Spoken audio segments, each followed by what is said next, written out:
सबसे पहले मैं अपनी बात शुरू करूं तो आज महाराष्ट्र के अंदर जो प्लेन हादसा हुआ है जिसमें वहाँ के उप मुख्यमंत्री जी का निधन हुआ है और उनके साथ 6 लोगों का निधन हुआ, उनको मैं अपनी शोक संवेदना व्यक्त करता हूँ। आज कई दिनों से यूजीसी पर एक विवाद हो रहा है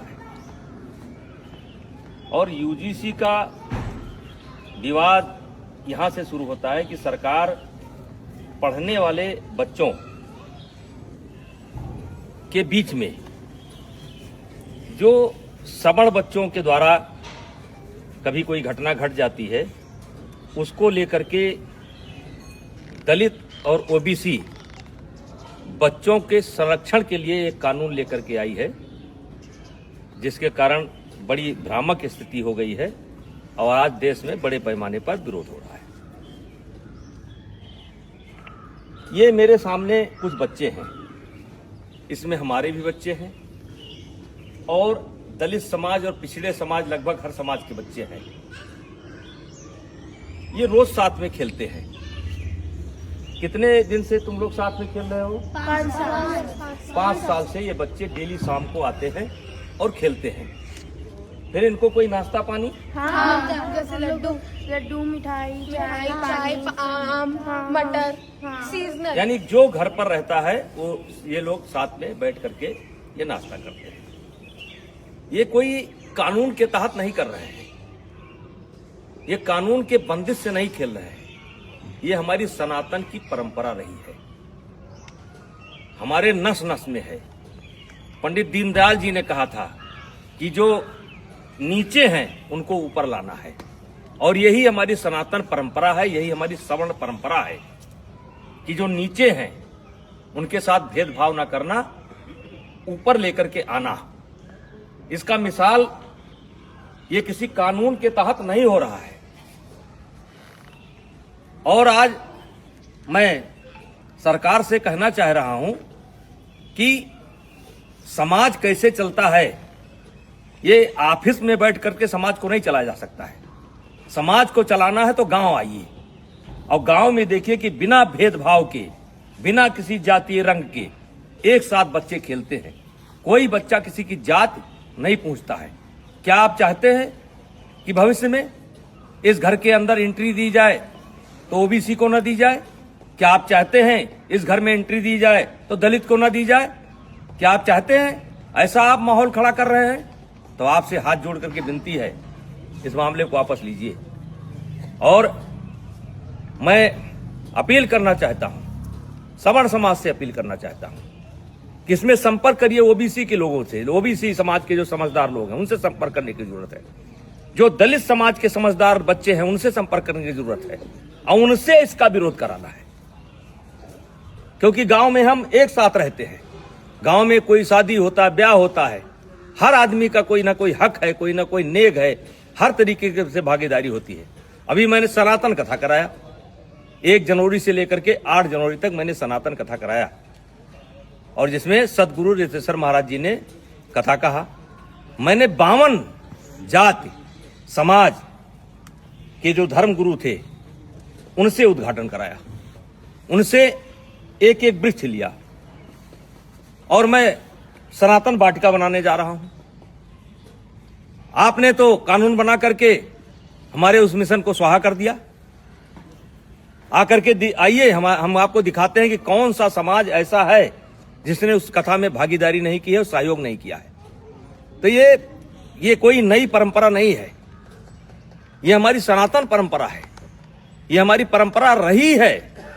इसमें कानून की कोई जरूरत नहीं है।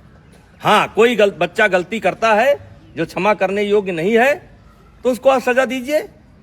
यदा कदा घटनाएं घट जाती हैं, सजा दीजिए, उसमें कोई विरोध नहीं है। लेकिन ये जो कानून है ये समाज में टकराव पैदा करेगा और इसीलिए आज कई दिन से मेरे ऊपर दबाव पड़ रहा था, बोलो बोलो बोलो। हमने कहा हम गांव में जाकर के बोलेंगे। ये बच्चों को मैंने जानबूझ करके इकट्ठा नहीं किया है, इसमें हर जात समाज के बच्चे हैं और एक रोज की बात नहीं, रोज खेलते हैं। और ऐसा केवल यही नहीं है, हर गांव में है। हर गांव में कोई क्रिकेट खेल रहा है, कोई कबड्डी खेल रहा है, कोई खो खो खेल रहा है, एक साथ पढ़ते हैं। वैसे भी इसके पहले आपने कानून बनाए, दलितों के ऊपर अत्याचार ना हो इसके लिए कानून बनाए। क्या दलितों के ऊपर अत्याचार रुक गया? महिलाओं के साथ अत्याचार ना हो उसके लिए कानून बनाए आप, क्या वो रुक गया? दहेज के नाम पर कानून बनाए आप, क्या वो रुक गया? रुका नहीं, दुरुपयोग ज्यादा होता है। जहां ऐसे कानूनों की समीक्षा की बात होनी चाहिए, अब पता नहीं किस मंशा से अधिकारी बैठ करके ऑफिसों में निर्णय ले लेते हैं। अब वो चाहते हैं कि ये बच्चे अगर दोस्ती करें तो जात देख करके करें, वर्ग देख करके करें। तो मैं इस कानून के पूर्णतः विरोध में हूं। अगर जरूरत पड़ेगी तो आंदोलन होगा, लेकिन आंदोलन में केवल क्षत्रिय नहीं होंगे, सनातन धर्म के मानने वाले सब होंगे, दलित भी होंगे, पिछड़े भी होंगे। ऐसे कानून की जरूरत नहीं है जो कानून हमको बांटता हो। ऐसे कानून की जरूरत नहीं है। तो कृपया हाथ जोड़ करके विनती है, मैं बहुत छोटा आदमी हूं, मैं जानता हूं कि इसका असर पता नहीं आप पर पड़े कि ना पड़े, लेकिन ये गांव ऐसे नहीं चलता है। अगर इस लोकतंत्र को जिंदा रहना है तो गांव में क्या हो रहा है इसको देखना पड़ेगा। ऑफिस में बैठ करके आप गांव को नहीं देख सकते। तो कृपया यह बंद करिए। सवर्णों के बीच में झगड़ा होता है, ब्राह्मणों ठाकुरों के बीच में भी झगड़ा होता है, दलितों के बीच में झगड़ा होता है। कहां तक आप कानून बनाएंगे? तो भाईचारा स्थापित करिए। और ये जो कानून है ये समाज को फाड़ फाड़ कर देगा, और इससे आने वाले समय में देश का बहुत नुकसान होगा, राष्ट्र का बहुत नुकसान होगा, समाज बढ़ जाएगा। कृपया हाथ जोड़ करके विनती है, ऐसे कानून न लावें। कहने को तो बहुत कुछ इच्छा है, बोला जा सकता है, लेकिन बोलने की कोई आवश्यकता नहीं है। इस कानून से ये बच्चे बढ़ जाएंगे, ये जात देख करके दोस्ती करेंगे। कितने साल से आते हो तुम लोग? 5 साल से आते हो। और कुछ नाश्ता पानी मिलता है? हैं? खेलते हो? तो मैं जो लोग भी लेकर के आए हैं उनसे कहना चाहता हूं कि ये कानून आपका समाज में भेदभाव पैदा करेगा और ये बच्चे बढ़ जाएंगे, और ये देश के लिए अच्छा नहीं होगा।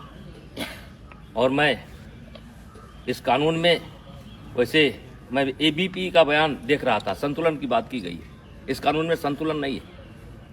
आपने एक पक्ष को अपराधी बना करके खड़ा कर दिया है, और वकील का भी मौका नहीं दिया कि इनका वकील कौन होगा। तो जो गलत करता है उसको सजा मिलनी चाहिए, चाहे क्षत्रिय समाज का हो, चाहे ब्राह्मण समाज का हो, चाहे किसी समाज का हो, वो सजा का हकदार है। उसका कोई समर्थन नहीं करेगा, हमारा कोई समाज समर्थन नहीं करेगा। लेकिन आप ये बच्चों में भेदभाव मत पैदा करिए, स्कूलों में भेदभाव मत पैदा करिए।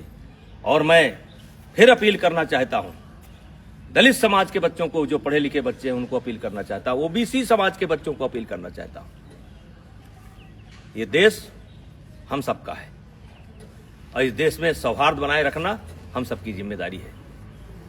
तो कृपया ऐसे कानून का समर्थन न करें। धन्यवाद।